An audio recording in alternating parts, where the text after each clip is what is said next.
हमारा देश कैसा है वैसा ही जैसा आप छोड़ के गए थे, यानी कि हम अभी भी अंग्रेजों के गुलाम हैं। नहीं, अंग्रेजों से तो हमें 1947 में ही आजादी मिल गई थी। अच्छा, तो अब तो हमारे अपने लोग देश चलाते होंगे ना? हाँ, तब तो देश काफी आगे बढ़ गया होगा। जब हमारे अपने लोग देश चला रहे हैं तो गरीबी और भ्रष्टाचार का तो नाम ही नहीं होगा। सबको बराबर हक दिया जाता होगा, किसानों और मजदूरों का अच्छा ध्यान रखा जाता होगा ना? नहीं, ऐसा तो कुछ नहीं है। तो कैसा है बताना मुझे। कैसे हमारे अपने नेता, हमारे आजाद भारत के नेता, 100 साल हो गए मुझे गए हुए, बताना।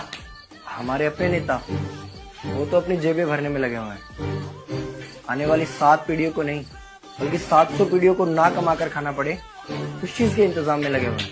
तो तुम लोग क्या कर रहे हो और हमारे देश का युवा क्या कर रहा है? हम लोग तो इंस्टाग्राम पर रील्स देखने में बिजी हैं, यानी कि हमारी कुर्बानी का देश के लोगों पर कोई असर नहीं पड़ा। देश के लोगों में कोई देशभक्ति नहीं, कोई देश प्रेम नहीं। नहीं, ऐसा नहीं है। आपके लिए और देश के लिए बहुत प्रेम है भारत के लोगों के दिलों में। हर 15 अगस्त और 26 जनवरी को तिरंगा फहराते हैं, पूरे जोश के साथ भारत माता की जय बोलते हैं और आपकी डीपी भी लगाते हैं। और भारत और पाकिस्तान के क्रिकेट मैच के दौरान तो हमारी देशभक्ति पीक पर होती है। तुम इसे देशभक्ति समझते हो?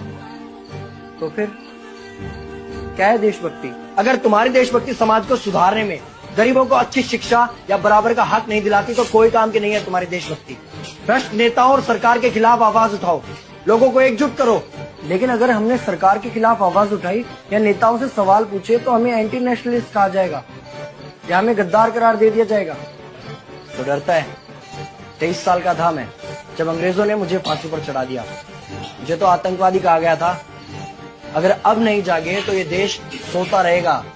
ये सरकारें, ये नेता देश को बेच खाएंगे। इस भ्रष्ट सरकारी तंत्र से लड़ो। देश को क्रांति की जरूरत है। क्रांति यानी कि हमें हथियार उठाने होंगे, बंदूकें उठानी होंगी जैसे आपने उठाई थी। नहीं, हमारी क्रांति विचारों की थी। जब अंग्रेजी हुकूमत ने हमारी आवाज नहीं सुनी तो हमने और जोर से आवाज लगाई और अपने विचार रखे। और क्रांति केवल सत्ता को बदलने तक सीमित नहीं है, बल्कि इस भ्रष्ट अन्यायी तंत्र को जड़ से उखाड़ कर फेंकना है। पर ये होगा कैसे? अपने आसपास से शुरुआत करो। जो भी तुम्हें भ्रष्ट नजर आए उसके खिलाफ आवाज उठाओ, एक्शन लो। तुम्हारे टैक्स का पैसा नेताओं की जेब में जा रहा है, हिसाब मांगो। अपने वोट का सही इस्तेमाल करो, लोगों को जागरूक करो और इस देश को आजाद करवाओ। इंकलाब जिंदाबाद, इंकलाब जिंदाबाद।